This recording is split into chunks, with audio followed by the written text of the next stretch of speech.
Hello FPL lovers, welcome back to another video on the channel. Today we will be talking about which all teams have worst upcoming fixtures between game week 9 to game week 13. And before we get into the video, please like and subscribe the channel and do stick around for some more FPL related videos.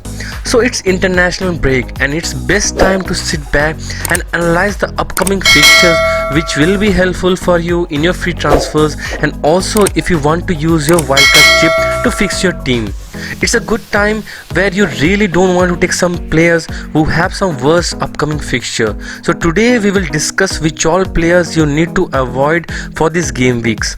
And trust me, these little things will help you to boost your rank. So don't worry, I will try to make your job easier. So sit back and check out this video till the end because there will be lots of important stuffs coming out. So with that being said, let's get started.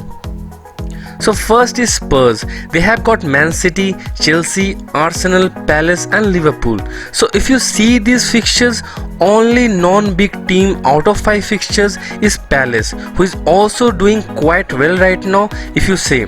Now they have City, who are finally playing well. Chelsea are in form right now, and then you have Arsenal and Palace with whom we really can't expect anything for sure. And then you have Liverpool, which is definitely not an easy fixture.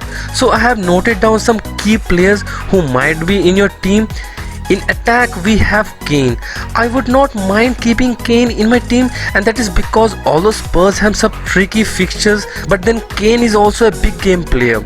You might not expect him to be captain in your FPL team, but yes, you can always expect goals from him against Chelsea and Arsenal, against whom he loves to score.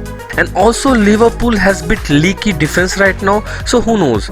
But same thing we can't say for Son, who's bit inconsistent right now. He blanked continuously for 2 game weeks against easy opponents, so you may think to bring in Bruno or Sterling in place of Son. Doherty and Reguilon will definitely not be the part of my team seeing the fixtures. Next is we have Fulham. I don't know how many of you have Fulham players, but yes, if you still have, you might think to transfer them out seeing the upcoming fixtures. They will face Everton, Leicester, Man City, Liverpool and Brighton.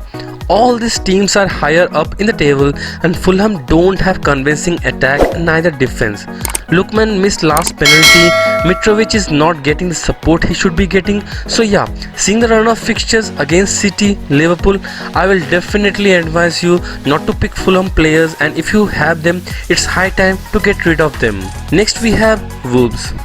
Wolves will be up against Southampton, Arsenal, Liverpool, Aston Villa and Chelsea.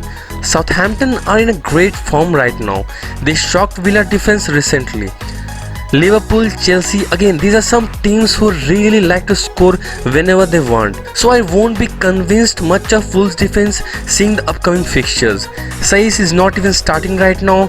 Kilman is a cheap defender, so yeah, you might keep him to save some money out of your budget and keep him benched. Podence is not showing his consistency. He is cheaper, and if he helps you to keep some premium players, then yeah, you can keep him in your FPL team. Jimenez is a bit expensive forward right now to keep a hold of him. Last few game weeks he's not showing that level of performance, so I would suggest not to pick or to transfer him out from your FPL team. So that's all for today. Hope this video helps you during your transfers. Thank you for watching the video. If you like the video, please do share with your FPL buddies and subscribe the channel for more FPL related videos.